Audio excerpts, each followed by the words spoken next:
بسم اللہ الرحمن الرحیم۔ آج کا ہمارا عنوان ہے حدیث قرطاس کے موضوع پہ۔ تو اس پر چند ایک اعتراضات اٹھائے جاتے ہیں تشیع حضرات کی طرف سے۔ تفصیلی بات تو نہیں ہو سکتی ہماری، البتہ مختصر طور پر اس پر بحث کریں گے کہ حضور علیہ الصلوۃ والسلام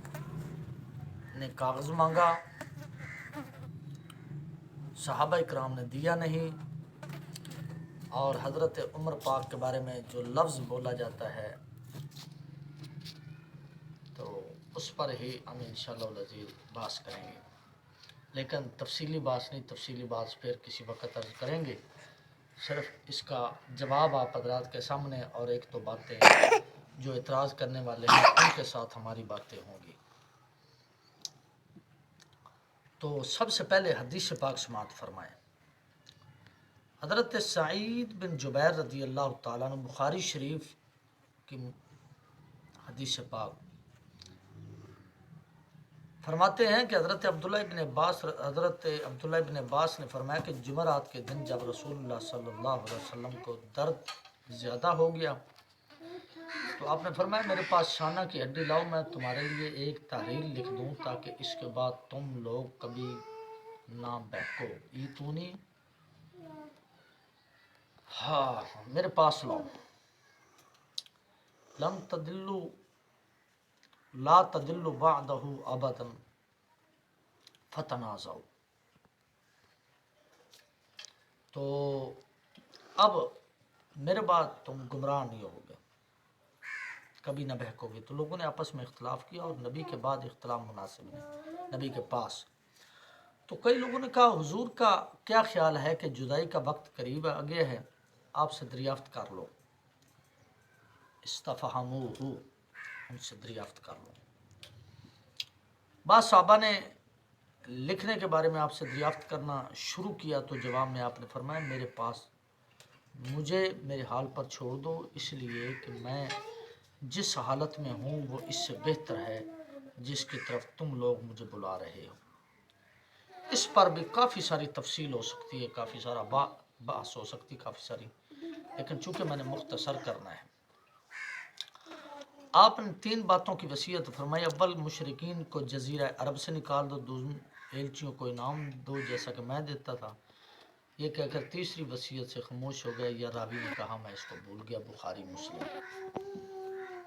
دوسری روایت اور آگے پھر اس کا جواب عرض کرتا ہوں، اجمالی جواب۔ بخاری شریف جلد صفحہ نمبر 4431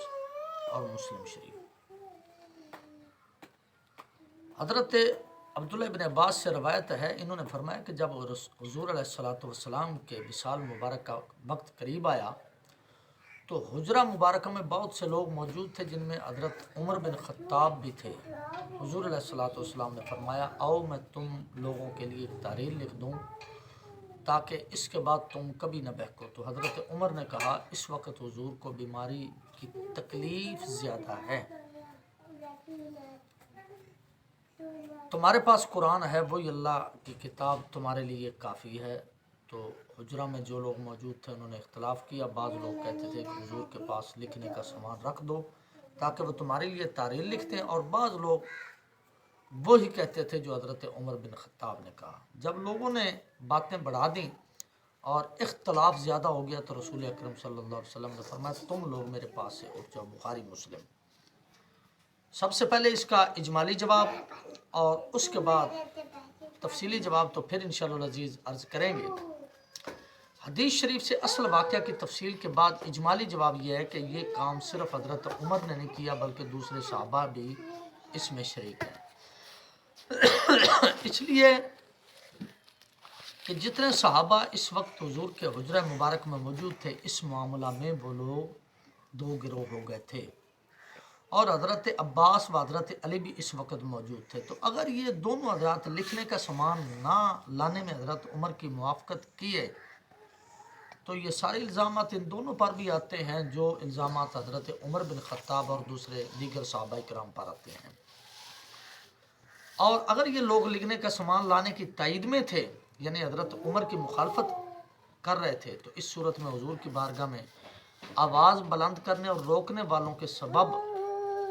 کے سبب رک جانے، یعنی لکھنے کا سامان حاضر نہ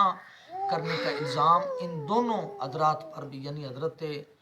عبداللہ ابن عباس اور حضرت عباس اور حضرت علی، ان دونوں پر بھی آتا ہے کہ ان لوگوں نے لکھنے کا سامان پیش کیوں نہ کیا۔ اور پھر یہ واقعہ جمعرات کا ہے۔ حضور علیہ الصلوۃ والسلام کا وصال دوشنبہ یعنی پیر کو ہوا۔ جمعرات اور دوشنبہ یعنی پیر کے دن کو 5 دن بنتے ہیں۔ تو اگر یہ اس وقت حضرت عمر بن خطاب یا دوسرے صحابہ نہیں پیش کر سکے تھے کتاب اور کاغذ، یعنی ورقہ اور کاغذ، تو 5 دن باقی تھے، حضرت علی المرتضیٰ یا حضرت عباس پاک نے یہ ان کو کیوں نہ پیش کر دیا کہ لکھ دیتے، یا حضرت علی المرتضیٰ رضی اللہ تعالیٰ عنہ ڈرتے تھے یا شیر خدا نہیں تھے، یا علیحدہ ہی پوچھ لیتے کہ یا رسول اللہ وہ کیا وصیت تھی، آپ مجھے ذرا تھوڑا سا اشارتاً ارشاد فرما دیں۔ حضرت عبداللہ ابن عباس، حضرت عباس اور حضرت علی نے اس درمیان میں حضور سے کیوں نہ لکھوا لیا۔ اور پھر حضور کا حکم ان لفظوں کے ساتھ ہے، ایتونی بقرطاسن، یعنی تم لوگ میرے پاس کاغذ لاؤ۔ تو یہ حکم سب حاضرین کے لیے تھا، نہ کہ صرف حضرت عمر رضی اللہ تعالی عنہ سے تھا۔ لہٰذا اگر حضور علیہ الصلوۃ والسلام کا یہ حکم فرض یا واجب مانا جائے تو حاضرین میں سے ہر ایک کو گناہ گار تسلیم کرنا پڑے گا، تمہارے بقول اگرچہ حضرت علی اور حضرت عباس ہی کیوں نہ ہو۔ اور اگر فرض یا واجب نہ مانا جائے تو ان میں سے کسی پر کوئی الزام عائد نہیں ہوتا، اور یہی حق ہے۔ رافضیوں کے سارے اعتراض باطل اور غلط ہیں، ہر ایک کے تفصیلی جوابات نمبر وار عرض کریں گے، لیکن یہاں صرف مختصر طور پر آپ حضرات کے سامنے میں عرض کرنا چاہتا ہوں، اور جو میرے سامعین اور ناظرین ہیں وہ اس کو مکمل سماعت کریں گے۔ یہ کہنا کہ حضرت عمر بن خطاب نے حضور علیہ الصلوۃ والسلام کے قول مبارک کو رد کیا اس لیے کہ انہوں نے درد کی شدت میں حضور کے آرام اور راحت کا خیال کیا، حضور محنت اور مشقت میں نہ پڑیں، اسے رد نہیں کہتے۔ ہر شخص اپنے عزیز کو بیمار کو محنت اور مشقت میں پڑنے سے گریز کرتا ہے، اور گریز کرنے کا مطلب یہی ہے کہ وہ کہتا ہے کہ یہ آرام فرما لیں۔ حضرت عمر بن خطاب نے ان کے آرام کا خیال کیا۔ دوسرا، چند ہی دن تقریباً 3 ماہ پہلے، اس بات سے 3 مہینے پہلے یہ آیت مبارکہ نازل ہو چکی تھی، الیوم اکملت لکم دینکم واتممت علیکم نعمتی، آج کے دن میں نے تمہارے دین کو تمہارے لیے مکمل کر دیا اور اپنی نعمت کو تمہارے اوپر تمام کر دیا۔ پارہ 6 اور رکوع 5 کے اندر اللہ تبارک و تعالی نے ارشاد فرمایا۔ تو اب حضرت عمر بن خطاب رضی اللہ، چونکہ ان کی تربیت کرنے والے خود صحابہ اکرام تھے، خود رسول اکرم صلی اللہ علیہ وسلم تھے صحابہ اکرام کی، تو اس لیے صحابہ اکرام مزاج شناس مصطفیٰ صلی اللہ علیہ وسلم تھے، اس لیے حضرت علی بھی خاموش ہو گئے اور حضرت سیدنا عباس پاک بھی خاموش ہو گئے،